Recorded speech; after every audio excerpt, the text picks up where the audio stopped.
Hello, and welcome to the podcast, Invisible Wound. This podcast is a limited series of 6 episodes, which is part of a larger project called Hakara, Facing Transgenerational Trauma. This project was initiated by AMCHA.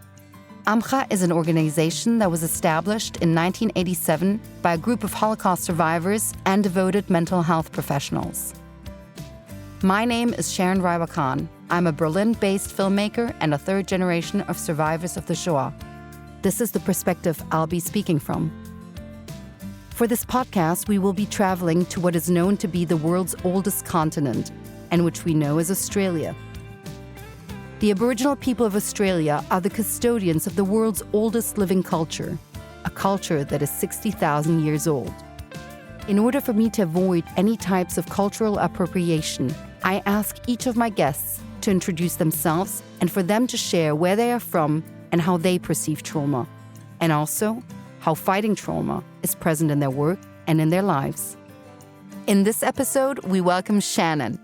But before, I would like to pay my respect and acknowledge the traditional lands you are on, and that we are therefore virtually meeting on, the land of the Darug people and their community, and pay my respects to their spiritual relationship with this country, and I acknowledge their cultural belief and heritage, and that they are the traditional custodians of that land. Thank you. Thank you. I feel welcomed. I feel that was very sincere, and really in this world of politics, that is the thing that matters, because an acknowledgement, a welcome, and I don't know how things work in your part of the world, but when it comes to how things happen here in Western Sydney, it can seem a little rote. It can seem a bit like a ticking of a political box, when all it really is supposed to be is about protocols of respect. And because of your sincerity and the integrity that I can sense in the way you deliver that, thank you very much. I feel welcome. I would like you to introduce yourself and not for me to introduce you. I am Shannon. I am monks. I am human. I am Christian. I am Aboriginal. I'm an artist. I'm an Aboriginal artist. And that doesn't necessarily mean that I do dot paintings. It means that me and my family are Indigenous and I'm a creative person. You know, the podcast's name is Invisible Wound. What are the first images, feelings that come up for you when you hear that term? The part of ourself that we're afraid to share. Emotions, really, isn't it? The sort of things that you carry that other people don't see for whatever reason. Trauma in general. Does that make enough sense? Is that concise enough? That's perfect. Tell me what you do for work. What I do for work.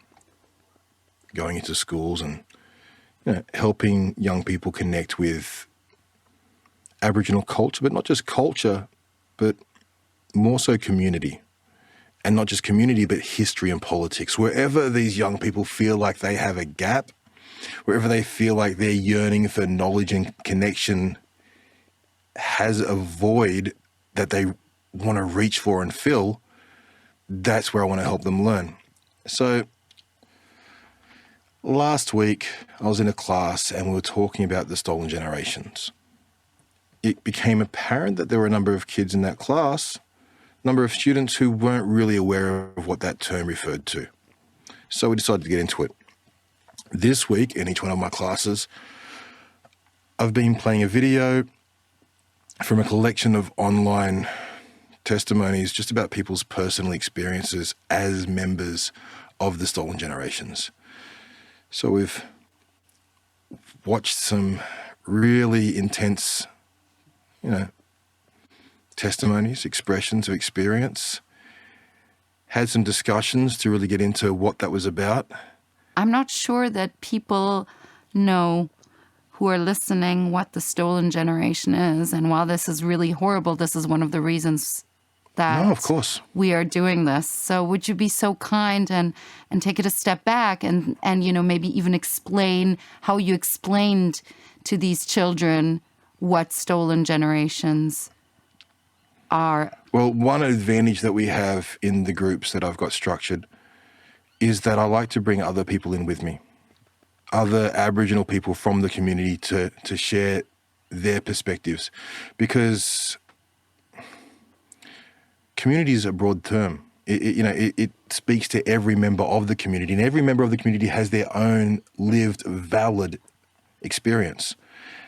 Now, I can speak wholeheartedly from my perspective, but I don't think that speaks to the breadth of the thing. So in these classes, I was able to bring in other people. But just to obviously catch you guys up in simple terms, there's a history in Australia of the government, perhaps well-intentioned, perhaps not, taking children away from their parents in the Aboriginal community. Now, there is plenty of evidence to say that this was intentionally to breed the black out of people, to disconnect them from their culture, to assimilate them in white society, in the hopes that over a few generations, all traces of Aboriginality would be gone. Now, you can imagine the horrific, traumatic effect that sort of thing can have. Some people were taken, well, in the class that I had this afternoon anyway, the lady was talking about how the welfare people, the people that work for the government department for, children's services or whatever it was called at the time, came along one day when she was 2 years old, playing with her cousins, and took her and her sister.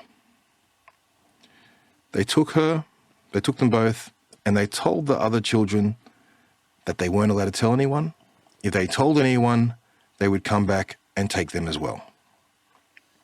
They were taken, they were put in a group home situation, but what it was, they weren't treated well.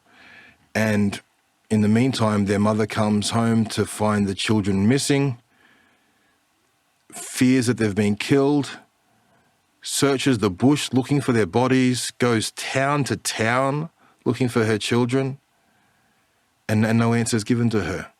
It isn't until years later that they're able to reconnect. But in the meantime, all this trauma is caused for obviously these siblings who are taken from their home, not just disconnected from their family, but raised in what sounded like a very unhealthy environment. Their cousins who were left with the burden of that secret under the fear of the same thing happening to them or their friends. And the mother as well, having to live with just not knowing what happened all of a sudden. Now that is one example of a case from the stolen generations. Thinking of the lady's age who was telling the story, but we're going back decades and decades, and as recent as the 90s. And look, some would say, depending on how you determine the statistics, that the same thing's happening now at a worse rate. Could you explain that a little bit? Sure. Look, essentially, people being taken from their families, Aboriginal children being taken from their Aboriginal parents and put into non-Aboriginal situations, disconnected from their culture like that for reasons that the government seems to think are appropriate, yet they are arguable, contestable. There are always other options, and it's seldom that separating children from their parents is the correct one. I think that's it in simplest terms. If we go back into the decades that preceded now, we're talking about children that were taken away from not just their family ties, but their cultural ties, told you cannot speak your language, you cannot sing those songs. They were even taken to other countries And when I say other countries, I mean other Aboriginal countries. Within the space of Australia, look, we were originally very multicultural before invasion. And even though now you might class all of those different nations as Aboriginal, there were hundreds of distinct languages. And by invasion, I mean what is referred to as the European colonization of Australia. I'd like to talk next a little bit about collective and transgenerational trauma, whatever you wish to share. I think that while I do have many personal, first-hand experiences of trauma, as in, and look, I can't really share too much because a lot of it just isn't my story alone. It's things that happened to me within the context of other people when I was a young person. But my parents split up when I was 6 or 7. At first, we lived in a car. We went through different situations. I got into trouble with the police when I was 13 or 14. I moved out of home at that time, even though strictly it wouldn't have been legal. And, those are just little milestone markers that I'm sure indicate there are plenty of other things happening in between, right? I had mate, I think a couple of years later, I ended up with 7 stitches in my head for, whatever mishap occurred. Plenty of personal things that would have been and are traumatic. Even as an adult, we had a child that was, stillborn on Christmas Eve. There are things that, while they might not directly relate to the history of race relations in Australia, it's a part of who I am. Could you give me a few examples? When I was a kid, right? Now, I've always had social groups in many circles, lots of friends. I'm an outspoken kind of guy, all right? But I'm very fair-skinned. In Aboriginal community, one of the most beautiful things about the Aboriginal community is that Aboriginality is not defined. Race is not defined by your melanin count. Now, I just think that's so beautiful. If I can, diverge for just a second, we are an ethnic group, a racial group who experiences what I consider to be the worst racism in Australia. And yet within the group, we don't define ourselves by skin color. In fact, you might think, oh, sure, I guess that means you define yourself by culture, the culture that unites you. Well, not even. Because of things like, and yet, sure we do, but at the same time, if someone who was, for example, again, going back to that case study, what we were talking about a second ago, if someone was taken away from their family and by extension taken away from their culture at the age of 2, we're told you cannot speak that language anymore, you cannot sing those songs anymore, you cannot tell those cultural stories anymore. They grow up disconnected from that culture.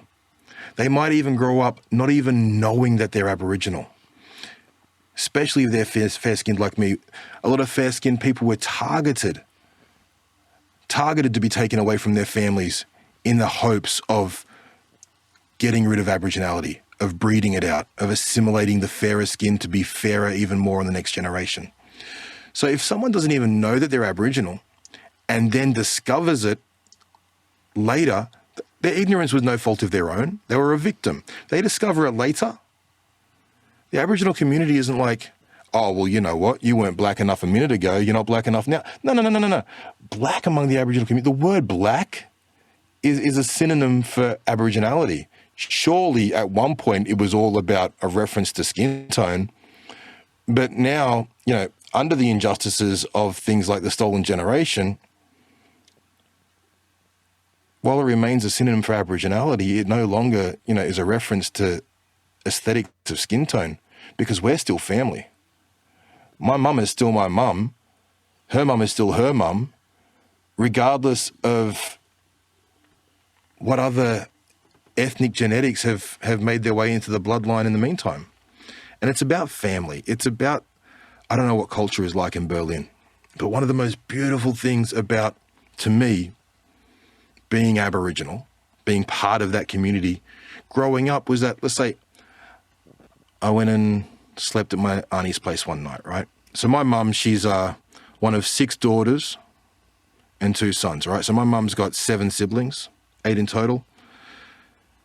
If I was sleeping at my auntie's place when I was a kid, or even at our place at home, but just because of the whole extended family thing, I might go to bed and, you know, there's no one at home, just me, my uncle, my auntie, a couple of cousins. In the middle of the night, I get up to get a snack from the kitchen and I'm walking over floors in the lounge room, walking over bodies rather on the lounge room floor that are having a sleep because they've rocked up in the middle of the night on the way to travelling somewhere else in the state and thought, hey, we're going to pop in and see the cousins.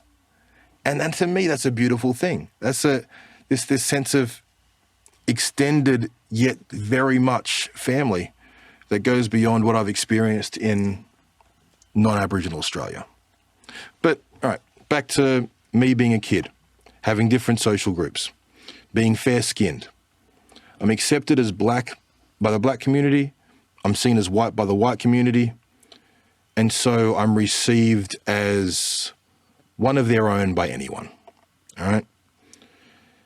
I remember going to a very specific news agency store. I don't know if you have news agencies over there, store that sells newspapers and magazines, right? And I'm there one day with my dark-skinned friends, and the owners of the store won't take their eyes off us. They will not stop looking at us. Just, we're there, kids, in all innocence, just browsing, having a look at some comic books. They will not stop glaring in our direction with, I'm going to presume, is the assumption we're there to do something wrong. I'm back at that same news agency with a little blonde-haired friend who somewhat resembled Dennis the Menace. And they don't give us a second thought. They're not looking at us whatsoever. Meanwhile, that particular friend liked shoving free magazines up under his hoodie. You know, it's the irony of it all. You know that racism exists when you live within it as a victim. Perhaps not as a perpetrator, but as a victim. So there's a song that you've chosen to share with us, and you talk a lot about your experiences there. And I think it would be really helpful if you could rap it for us. So, I won't bother rapping it because sometimes it's a little weird without a beat, but Australia won't let us rejoice, for she is young and free. While ancient and oppressed are those left under feet, but comfortably with hands on chest they flat contest the massive threats their lack of candour sets. Or perhaps it's just a lack of knowledge, since the standard tests have had to pen for uni, TAFE or college are rooted in baseless, truly racist folly. Since terra nullius, through the terrors nulling us, pollies constantly attempt to prove they claimed it properly by muting the nation's shockingly brutal take of property, by refusing ancient astronomy, Aboriginal architecture, agriculture, aquaculture, predating their harmful lectures. There's a path that's better. Understanding and accepting when they disembarked endeavour. Europeans weren't the only ones standing smart, just because they were holding guns and like to pull the land apart. There is culture, being forgotten. They stolter, keep us all lost and fading away. It's like Australia Day, because they're causing all the trauma and proclaiming it's great. Over 300 nations, with their languages and law, practically ignored, actually called savages for having ways that the strangers could not comprehend. They claimed to be our saviours and took us from our kin. Teach us. I'm talking to the uncles and the aunties who speak language and practice the dances and know the scar trees. Teach us. I'm talking to those employed by the schools who care for truth and the future more than the rules. I'm talking to the government and all of those that hung with them. I'm talking to the corporates who mine the soil for their functioning. Teach us. Because when the past is a secret you hide, your future is a farce and you're living a lie. Wow. Thank you so much for doing this. What struck me when I heard the song for the first time, and it just came again, is how present the past is. The past isn't done. The past is actually ongoing, and the injustice, as well as the culture, by the way, the positive and the negative, if we want to call it, are both so present in the song. When you hear me say that, what does that make you feel? I was thinking about the opening line. Australia won't let us rejoice, for she is young and free. I'm not sure if you're familiar with the Australian national anthem, and I'd be surprised if you were, right? Something along the lines of, Australians, all let us rejoice, for we are young and free. And it does not speak to the people that have been here before European colonisation. It speaks to the notion of what Australia is. And because of that, I never actually considered myself Australian. You know, you grow up in Australia living under the structure of Australian society, Australian law, Australian educational system. But I didn't consider myself Australian. I considered Australia to be this thing that was built on top of where my family's from. We were actually speaking beforehand about your song. And maybe this is actually a good moment to hear about how you became a rapper. My genesis as a rapper is probably found in the fact that I am a creative individual. So I'm going to find creative ways to express myself. But also in that I am Aboriginal. And hip-hop is largely an expression of the Black American experience. And as, you know, I'm sure is easy to see, parallels can be found. So young Aboriginal people listening to the social dilemmas of young Black American people can find resonance. So hip-hop was, you know, big amongst my friends when I was a teen, when I was discovering myself. And I fell in love with, at first, the storytelling aspects, and then the technicalities of wordplay. But that was, I guess, where I got my passion for hip-hop as a musical genre. When I was a little bit older, I was starting university. And, you know, stereotypes what they are, generalities what they are. I walked into my first day at art school and there were only 2 other guys in the room. Everyone else was a girl, all right? Sorry. Young men and young women. But anyway, I looked at one of the guys in the room and I said, I reckon he's into hip-hop. Just based on what he was wearing and the way he was, you know, composing himself. So I walked over. Turned out he was actually at that time getting paid as a side job to perform as a rapper. So, you know, we started hanging out. During our recreational time, he would, sorry, I just say that just as a euphemism for the fact that I used to, you know, smoke yandi with him. We would hang out and rap. And while him and the other guys that would perform with him in the clubs all had verses that they knew because they'd pre-written and they'd, you know, that was their favorite go-to verse for when you're just hanging out and the beat comes on. I didn't have any stuff written. So I just made stuff up on the spot. And that's where I learned how to freestyle, which is, to me,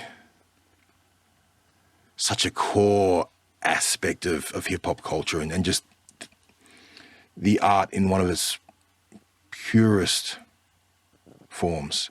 So would you freestyle something to the title of the podcast, Invisible Wound?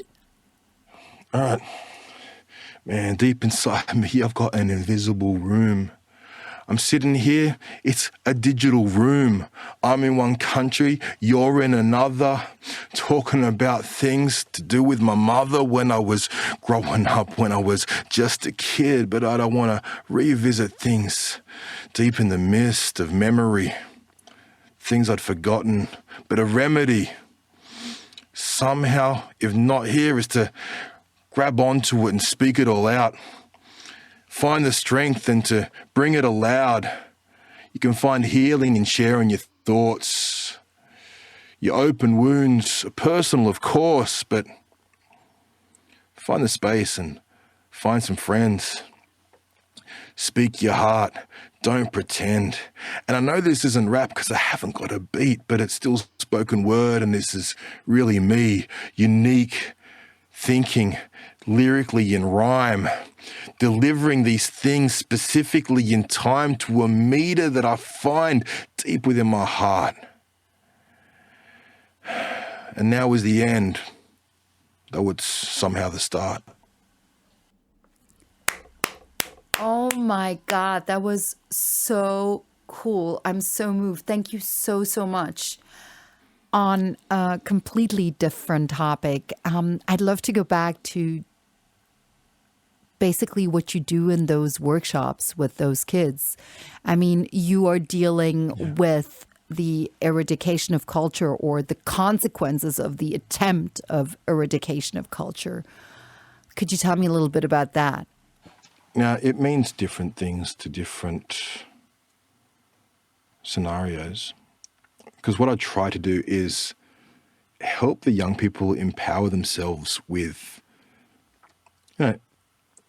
analyzing what's important to them, figuring out how to ask the questions to get their answers.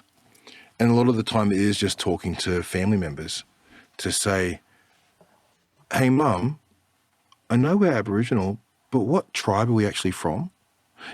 Or, Mum, we don't speak it at home, but do you know any of our cultural language?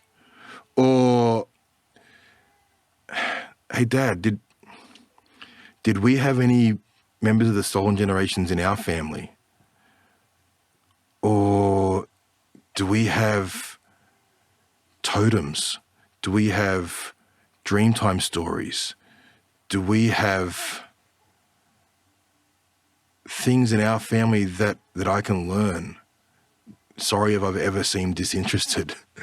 All right, so we've got a member of our community here in Western Sydney. His name's Uncle Wes. All right, we refer respectfully and yet affectionately to the elders in our community as Uncle and Auntie. Now, Uncle Wes is 99 years old. All right. He's actually from the Bigambul people, which is up around the Queensland border. But he lives here on Darug land and is accepted as a community elder. In fact, he was born under a tree, okay? Born under a tree a century ago. And recently, because it's an important part of what I do to be able to connect young people, not just with the community if they don't have those connections already, but to the elders in the community, the keepers of the knowledge. Now, some rules changed recently when it comes to who can work in schools and this and that, and that's all great because we've got to protect our young people. But Uncle Wes didn't have the right paperwork. He's been doing it for decades, going into schools, going into prisons, whatever. But he didn't have the right paperwork. And because he was born under a tree, his birth wasn't registered in the way that was acceptable to the system. And he wasn't, if I can say this loosely, recognized as an Australian citizen. And it was kind of hilarious, yet horrific, that we had to go through this process of getting him officiated as a human being in this society. Now, Now, when I say he wasn't recognised as an Australian citizen, it's just that black and white. It was really just a matter of bureaucracy and paperwork. But the hoops we had to jump through to be able to get him all sorted out with the right forms. We had to prove to the non-Aboriginal government that this elder is actually Aboriginal by getting other people to sign off on it. And there's this strange cyclical irony to it that, yes, these systems are there for a good reason, but it's really just the latest part of colonization where this man has to prove who he is to you. But take him into the schools, and he is the official storyteller for his people, or an official storyteller for his people. And he is because his dad was, and his dad was because his dad was, going back as long as anyone knows history to exist, okay? Yet Uncle Wes doesn't have anyone in that next generation to take up that mantle. So for him and for the broader Bigambul, Aboriginal and Australian cultures, a lot gets lost when he passes. And not to wish ill on anyone, but the dude's 99. Like, we don't know how many years he has. So one of the things that I've been able to do is, with his obvious consent and blessing on the matter, video record some of these stories. So we now have about 20 of his stories that have been recorded, to have been documented, to be preserved, to have this sense of culture not lost when we've got the opportunity to keep it. We take him into the schools and he gets to talk about his life of the last century and all that he's seen and experienced. That's one example of what that looks like. Another example could be that, and often one plays into the other, just go into the schools and start talking to these students about what it is to be Aboriginal. Because a lot of them have this thought of traditional culture is the residence of my Aboriginality, and I don't know how to connect to it, therefore I am not. But it's so much more. But sometimes empowering them is simply a matter of helping them recognize what they do have, culturally speaking. Some of them speak Aboriginal words without even realizing it's necessarily language. I grew up in my family using particular words. All right, so the word gammon. The word gammon, it's actually like an old English word, but it seems like Aboriginal people are the only ones that use it. Therefore, it's a fair assumption for a lot of people that it's an Aboriginal word. But it just means that something's, like fake. Not 100%. It's not, So gammon is a word that a lot of young Aboriginal people know and use, and it's not a word that they would use in front of their non-Aboriginal friends, because inherently they understand this is a part of this society. This is a part of this, this group of people. Helping them to realize those commonalities, like the words you use, the way you act. There are certain things that you'll do when you're relaxed around your Aboriginal family and friends that you won't around other people. And that's a part of culture as well, because culture is continuous. It's organic. It grows. All right? It shifts through the ages. So what is it like for you to be a teacher? As a teacher, I have the privilege of not really being a teacher. As in, I don't enter these schools representing the schools or the Department of Education. I represent myself. I represent the community. I try to maintain those integral connections. So, for example, I was at a school not too long ago where the students told me, hey, we got in trouble. I'm like, what for? They played the national anthem and we didn't stand up for it. We just didn't stand. We thought, you know what, this anthem does not represent us or our community. We're not going to honour it by standing up. So they got into trouble with the teachers for not respecting the national anthem. So I said, cool, I don't care if I get fired, let's get into this. And we wrote a song that deconstructs the anthem, which is kind of what inspired that opening line of what I wrote there, but it's a thought that I'd played with previously anyway. But during that class, we went through the entire anthem.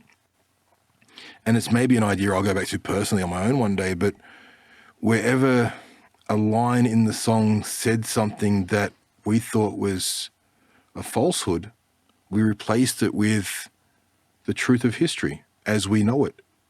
So it required discussion, it required maybe a little bit of research, but we got to empower those young people, not by helping them conform to the system of the school, but by helping them process the issues they had relating to, well, I guess that intergenerational trauma they had that separated themselves from that mainstream Australian population.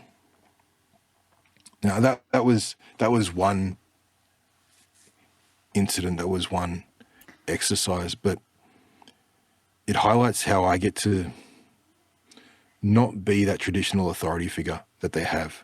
So are you saying that they're simply being politically correct by, say, hiring you?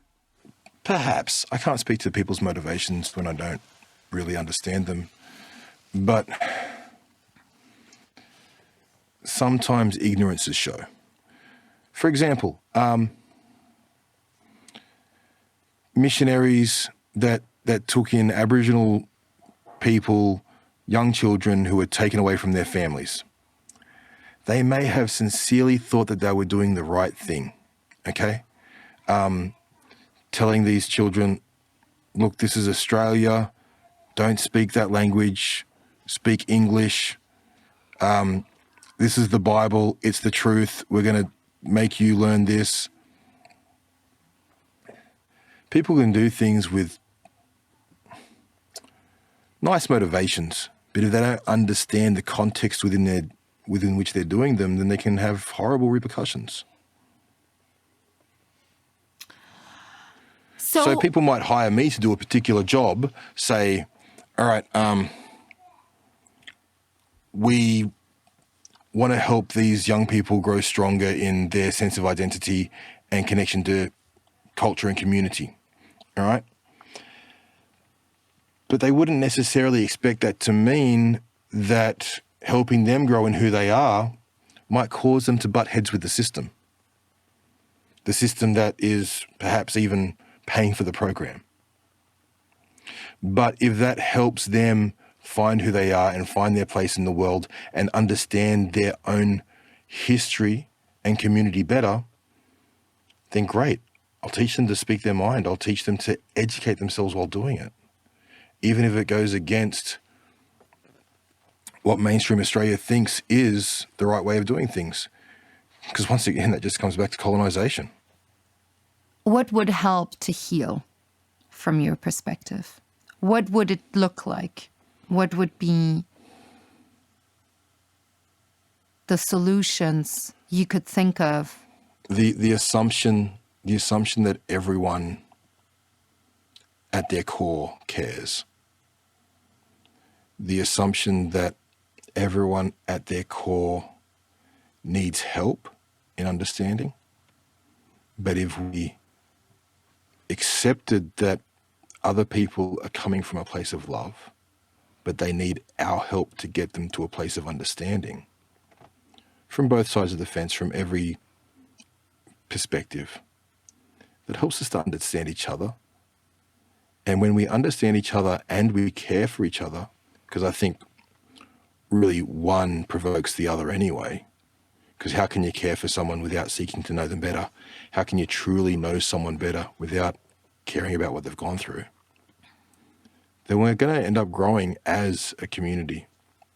I think it's also important that we value culture, value multiculturalism, not just monoculturalism, not just how do we assimilate this into a broader context, but value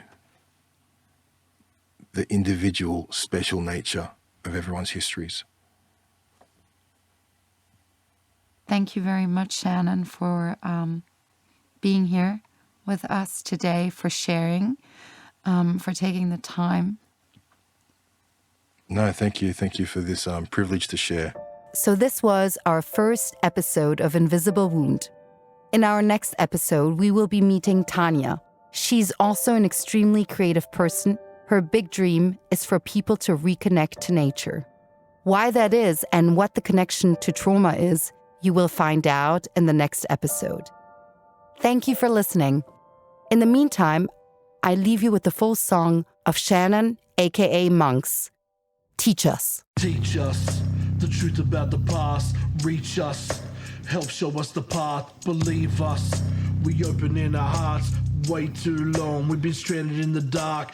Teach us the truth about the past. Reach us. Help show us the path. Believe us. We open in our hearts. Way too long. We've been stranded in the dark. Blood of a Spartan, heart of Spartacus, warrior like Hemingway. Don't wanna start with us. Blood on the waddle, foot on the throttle, hand on the bottle. What's a role model? They selling our land, they selling our water. Lock up your sons, surround us with borders. Our young ones to them like lambs to the slaughter. Flora and fauna where they shoot before they warn ya. Watch your step on every damn corner. Blink of an eye, could be a goner. The struggle is real, gotta take what you wanna, cause they won't give you nothing, only wanna take from ya. You want real connection, interaction, down for that.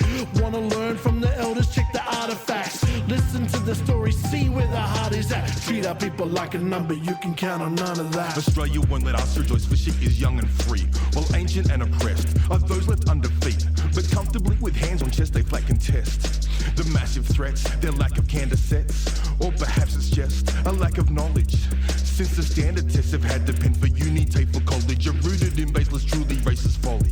Since terror nullius, through the terrors nulling us, police constantly attempt to prove they claimed it properly by muting the nation shockingly. Brutal take of property by refusing ancient astronomy, Aboriginal architecture, agriculture, aquaculture, predating their harmful lectures. There's a path that's better, understanding and accepting when they disembarked endeavour. Europeans weren't the only ones standing smart, just because they were holding guns and like to pull the land apart. Teach us the truth about the past. Reach us. Help show us the path. Believe us. We open in our hearts. Way too long. We've been stranded in the dark. Teach us the truth about the past. Reach us. Help show us the path. Believe us. We open in our hearts. Way too long. We've been stranded in the dark. No black enough, no white enough. I'm somewhere in between. Labor white, quarter walk, depicted Lebanese. Tell me what being Australian really does mean. Cause that ain't my flag. Find it hard to back the blue team. And I don't feel like I belong around here. And the people been feeling like this for many years. Such a great divide, trauma and genocide. My people cry for injustice to be rectified. The Southern Cross, they rap it like it was that white pride. Something beautiful, now a shame in the sky. Always have to explain why my skin's so light. Look, I'm proud of my heritage, not looking for a fight. Lies and cover-ups, yeah, our government sucks. Government's coming, better run from your huts. Been lying to our faces, but they're coming unstuck. Everything's whitewashed from here to King Tut. There is culture being forgotten, they stole her. Keep us all lost, then fading away. It's like Australia Day, cause they're causing all the trauma and proclaiming it's great. Over 300 nations with their languages and law, practically ignored, actually called savages for having ways that the strangers could not comprehend. They claim to be our saviors and took us from our kin. Teach us. I'm talking to the uncles and the aunties who speak language and practice the dances and know the scar trees. Teach us. I'm talking to those employed by the schools who care for truth in the future more than the rules. I'm talking to the government and all of those that hung with them. I'm talking to the corpus and on the soil for their functioning. Teach us, because in the past the secret you hide. Your future is a farce and you're living a lie. Teach us the truth about the past. Reach us. Help show us the path. Believe believe us. We opening our hearts way too long. We've been stranded in the dark. Teach us the truth about the past. Reach us, help show us the path. Believe us. We opening our hearts way too long. We've been stranded in the dark.